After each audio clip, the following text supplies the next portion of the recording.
Halo, apa kabar rekan-rekan mahasiswa? Ini adalah video untuk materi minggu 3, yaitu mengenal block chipper dan simplify dash atau yang bisa dikenal as dash. Adapun tujuan dan fokus objektif materi kali ini adalah pertama, memahami adanya perbedaan antara block chipper dan stream chipper.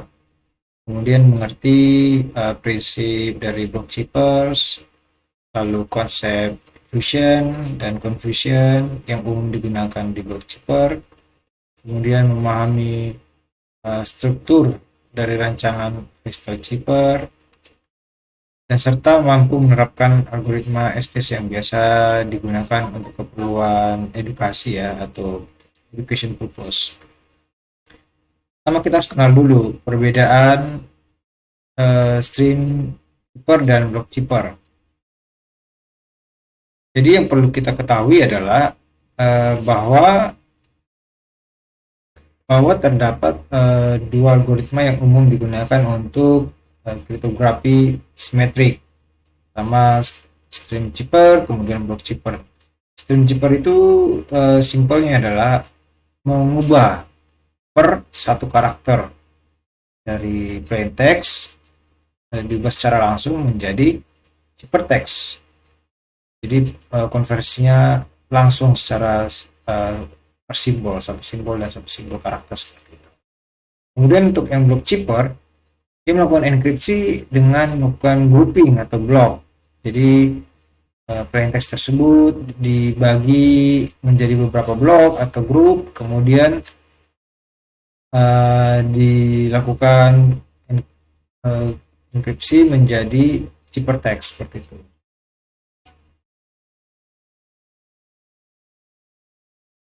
Kemudian ada contohnya yaitu simple substitution adalah salah satu contoh dari jenis stream chipper, sedangkan columnar transposition adalah contoh dari block chipper.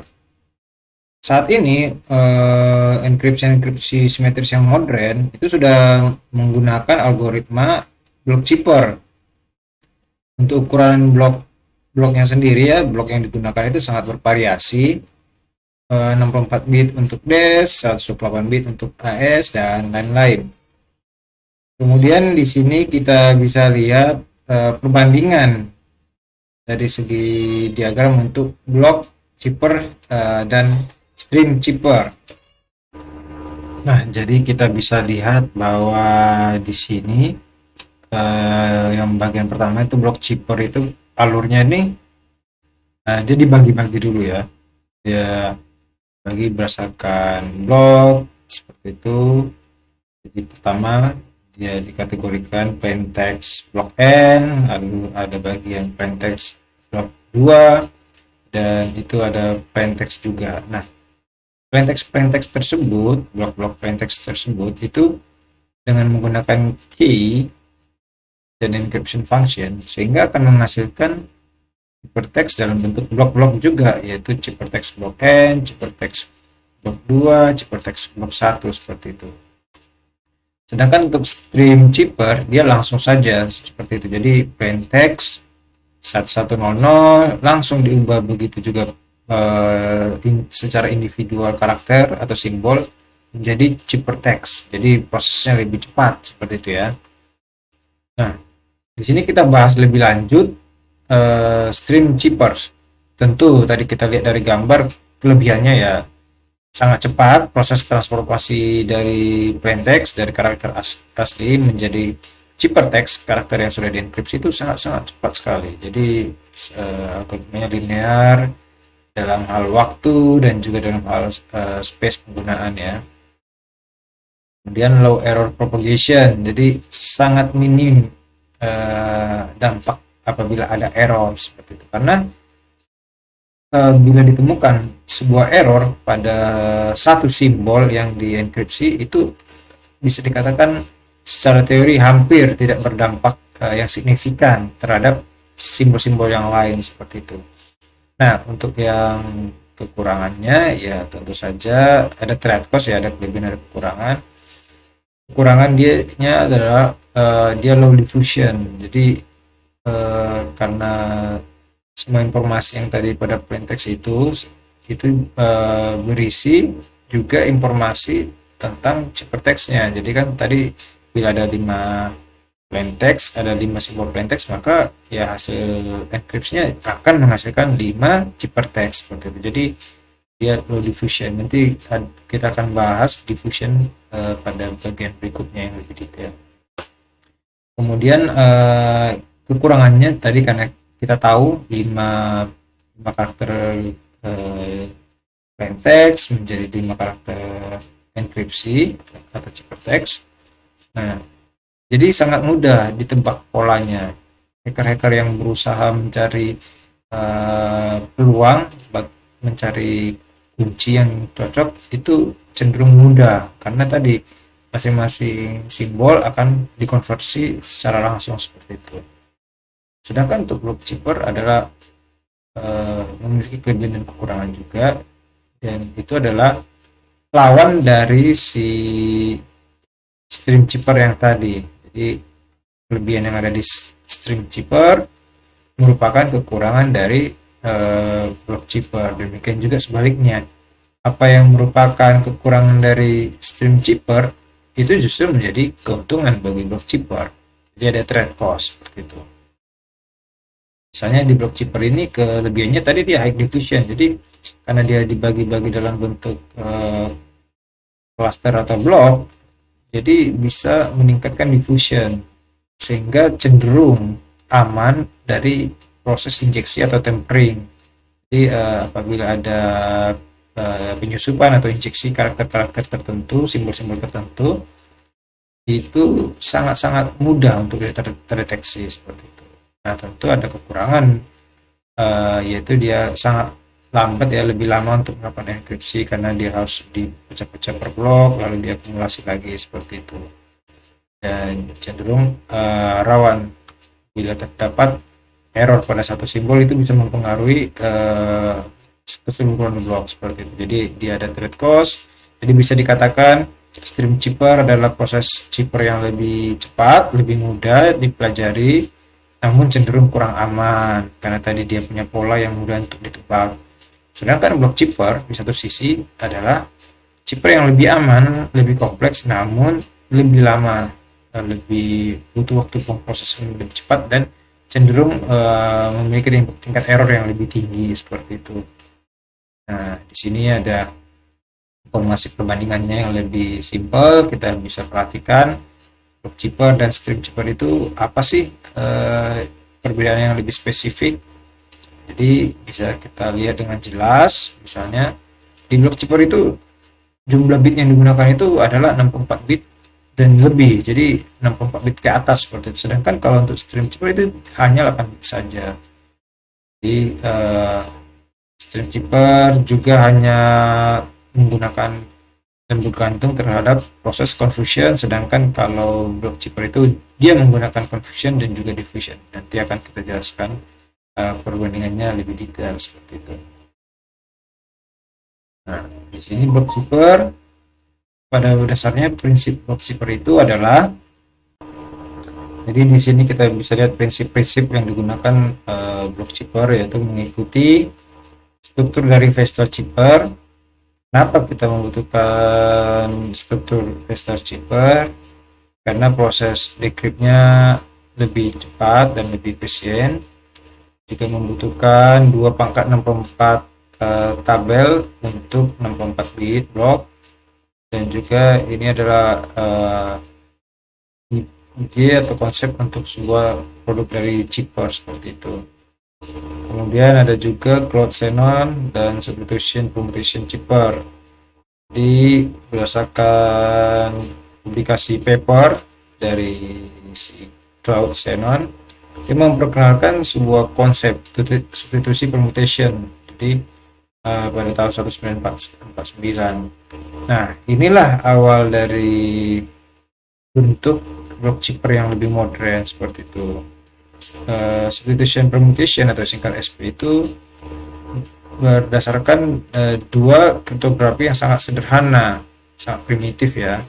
Yang kita pernah ketahui sebelumnya, yaitu splitation atau mungkin dikenal S-box dan permutation atau P-box, sehingga bisa memberikan proses confusion dan division juga terhadap pesannya dan kuncinya seperti itu. Nah, kita tadi sudah bicara tentang diffusion dan confusion. Jadi kita akan mengenal lebih detail lagi apa itu confusion dan apa itu diffusion.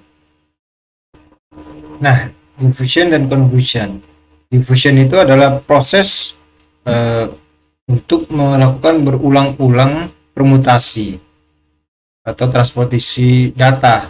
Jadi kenapa tadi block chipper itu menggunakan diffusion? Karena dia prosesnya mengandalkan repetition ya, dari permutasi, jadi pengacakan data atau transposition. Sedangkan confusion itu dia tidak menggunakan permutasi atau transposition yang berulang-ulang. Makanya tadi di stream chipper itu dia hanya menggunakan enkripsi per simbol, per karakter seperti itu. Jadi untuk confusion itu tugasnya itu adalah membuat bagaimana proses enkripsi itu sekompleks mungkin, apa mengandalkan permutasi seperti itu. Jadi misalnya ada 5 karakter plaintext, dia langsung diubah menjadi 5 karakter ciphertext seperti itu. Sedangkan untuk di diffusion 5 karakter plaintext bisa jadi akan lebih banyak hasilnya setelah di enkripsi, karena tadi dia ada proses translation, kemudian permutation dan lain-lain. Jadi semakin banyak karakter yang akan di enkripsi menggunakan diffusion, maka berpotensi juga akan menimbulkan semakin banyak output dari ciphertextnya seperti itu, karena adanya permutasi yang berulang-ulang. Jadi proses diffusion dan confusion itu seperti itu, dia lebih ke arah mekanisme bagaimana cara untuk membuat enkripsi seperti itu.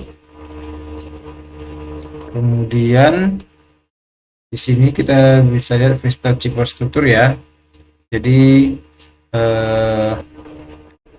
di sini mekanismenya sudah terbagi, yaitu kita bisa lihat bagian ini. Pertama, plaintext itu dibagi menjadi 2 bagian. Jadi ada bagian yang kiri atau left, ada bagian yang kanan, right. Jadi setelah dibagi menjadi 2 bagian, prosesnya akan dilakukan berulang-ulang.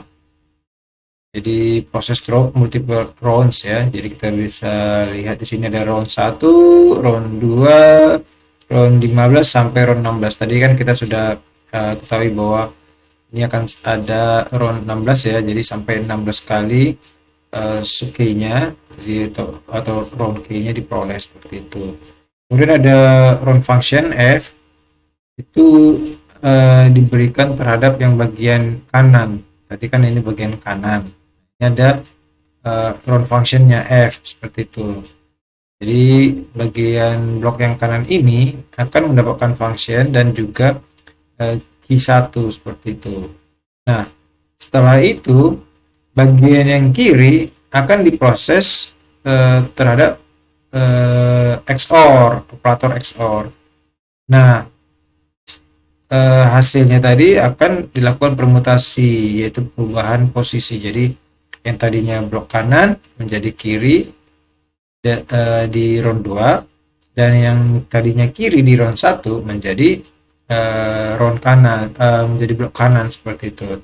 Demikian seterusnya berulang-ulang, direpetisi hingga akhirnya diperoleh round 15 dan round 16, sehingga hasilnya seperti ini. Nah, untuk proses enkripsinya kan tadi di sini ya, dari inputnya plaintext diproses enkripsi seperti ini, outputnya ciphertext. Nah, bila outputnya ciphertext tadi kita ingin lakukan decrypsi juga prosesnya sama, jadi kita hanya proses menukarkan saja seperti itu. Nah, kita tadi sudah mengenal desain dari si crystal chipper. Jadi sini ada elemen-elemennya. Jadi membuat block chipper itu lebih secure, lebih aman ya tadi karena dia ada beberapa elemen yang memang mendukung agar proses enkripsi lebih aman. Misalnya block size, yaitu ukuran blok yang digunakan. Jadi semakin besar dan semakin besar block size yang digunakan, maka itu akan meningkatkan keamanan enkripsi juga. Akan tetapi berpotensi memperlambat proses chippernya dan juga proses dekripsinya seperti itu. Jadi keamanan utamanya sebagai trade cost-nya sebagai risiko adalah performa dan proses yang lebih lama. Kemudian di key size atau key-nya itu semakin besar ya key size yang digunakan, maka juga akan meningkatkan security dari enkripsinya sendiri, sehingga proses pencarian atau coba-coba brute force ya mencari kunci yang sesuai itu makin sulit dilakukan karena tadi dia lebih aman. Jadi apabila ada head hacker ya yang coba guessing, coba brute force, wah saya mau coba cari key yang benar nih, nah itu akan lebih sulit apabila kita meningkatkan ukuran dari key size-nya seperti itu. Dan desain-desain dan elemen-elemen yang lain itu sudah didesain supaya tadi meningkatkan keamanan, misalnya seperti round number yang tadi kita sudah bahas, ada 16 round yang digunakan, tapi kita juga bisa menambahkan round bila dibutuhkan, kemudian key, function, dan lain-lain seperti itu. Kemudian kita masuk di bagian yang ketiga, itu simplify data encryption standar atau yang umum dikenal as DES. Nah, apa bedanya SDES dan DES? Pada umumnya SDES adalah bagian DES yang lebih simpel. Jadi bila pada DES kita menggunakan 64 bit blok plaintext yang menggunakan tabel dari 2/64. Nah, di SDES itu kita cukup menggunakan 8 bit saja seperti itu. Jadi SDES itu dirancang khusus memang untuk keperluan edukasi dan tidak untuk keperluan dunia nyata ya, enggak untuk real world use seperti itu. Jadi lebih ke arah simulasi, edukasi, dan lain-lain. Jadi input plaintext bloknya ada 8 bit, outputnya juga akan menjadi 8 bit, key-nya 10 bit, dan row-nya cukup 2 saja seperti itu. Dan untuk round key-nya di-generate menggunakan permutasi dan live shift. Untuk enkripsi dia ada initial permutation, permutasi awal, kemudian round function, kemudian di switch ya bagian setengah. Untuk encryptionnya sama seperti encryption, akan tapi dia ada prosesnya terbalik ya, lawan dari prosesnya seperti itu. Nah, di sini adalah operasi yang digunakan ya. Di sini operation yang digunakan pada SDS, simple DS. Pertama kita ada P10 permutasi. Jadi ada input karakter 1, 2, 3, 4, 5, 6, 7, 8, 9, 10. Nah, di permutasi ini, di P10 ini, inputnya ada 10 simbol, outputnya juga akan menjadi 10 simbol, akan tapi diacak ya. Kemudian di P8 ada proses yaitu select dan permutasi. Nah, dari yang 10 inputan tadi itu hanya akan 8 yang diselect, akan dipilih. Dan akan dilakukan permutasi. Di sini kita bisa perhatiin bahwa dia itu seharusnya ada 10 inputan, tapi setelah jadi output dia itu hanya menjadi 8. Di sini inputan 1 dan inputan 2 tidak ditemukan pada output seperti itu.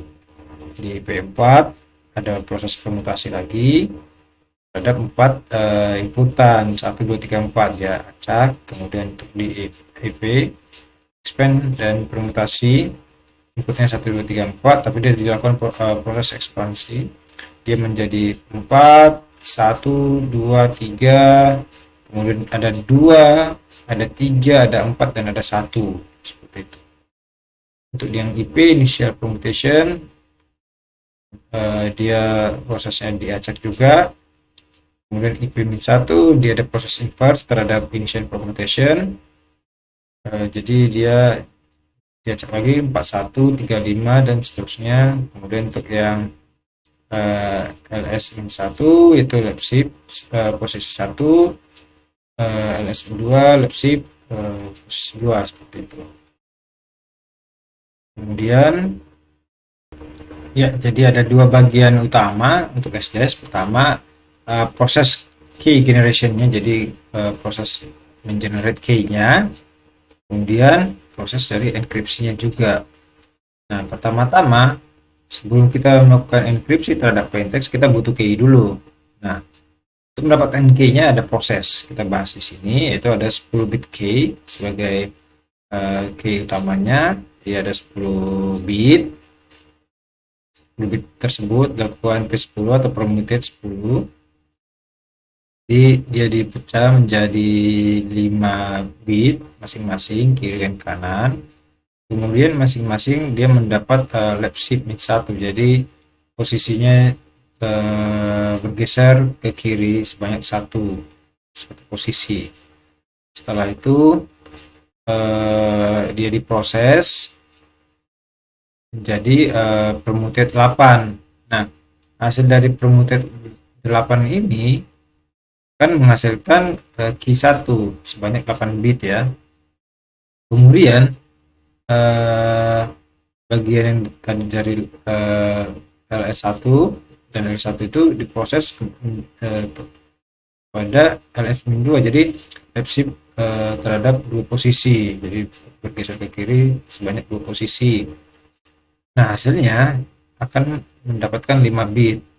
Dari 5 bit tersebut menjadi permuted 8, menghasilkan 8 bit yang menghasilkan key 2 seperti itu. Jadi dalam proses yang ini kita memperoleh 2 key, yaitu key 1 dan key 2.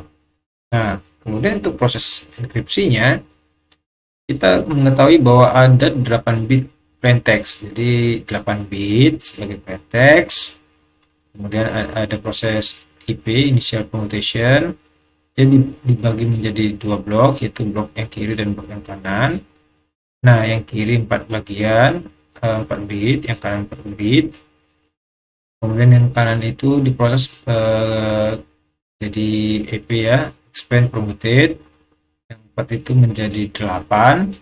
Nah, yang 8 bit itu proses dengan operator export dan juga dengan Q1 yang tadi diproses sebelumnya ya, didapat Q1 8 bit seperti itu. Hasilnya akan memperoleh S0 dan S1, yaitu Xbox S0 dan S1 sebanyak masing-masing 4 bit. Nah, dari situ diproses mendapatkan 2 bit dari S0 dan S1 yang akan diproses menjadi P4, permuted 4. Nah, hasilnya adalah menghasilkan 4 bit. Hasil dari P4 yang tadi 4 bit itu dan yang blok kiri yang 4 bit dari initial permutation tadi diproses dengan operator XOR juga, sehingga akan menghasilkan 4 bit. Nah, hasil finalnya tadi akan dilakukan swap atau pertukaran posisi, yang kiri ke kanan dan yang kanan jadi ke kiri.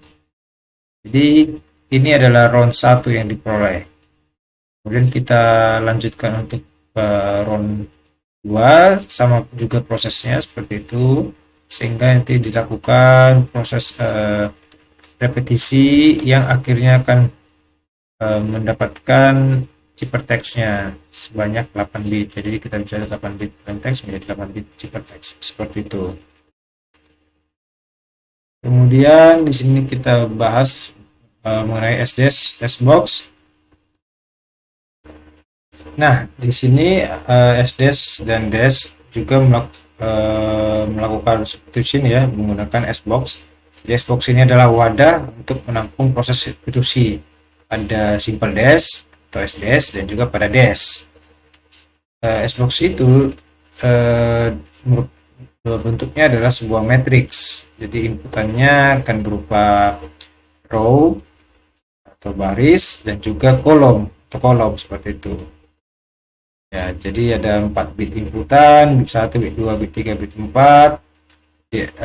Kita bisa lihat di S0 inputannya matriks seperti itu, dan untuk S1 inputannya seperti itu. Nah, untuk yang contohnya adalah ini contoh simple dash. Jadi plain text-nya adalah 8 bit, yaitu 01 11 00 10. Dicoba enkripsi dengan menggunakan key 10 10 00 00 10, kemudian ke-1-nya dan ke-2-nya juga, sehingga diperoleh hasil dari ciphertext yang 01 11 01 11. Itu contoh dari simple dash-nya. Kemudian kita akan coba untuk exercise. Diketahui plain text sekian, lalu key-nya sekian. Nah, tugas kita adalah mencari tahu nilai dari key 1 dan key 2, kemudian outputnya yaitu ciphertext seperti itu. Untuk referensinya kita menggunakan buku Starling. Sekian untuk materi kali ini. Bila ada pertanyaan silakan. Terima kasih.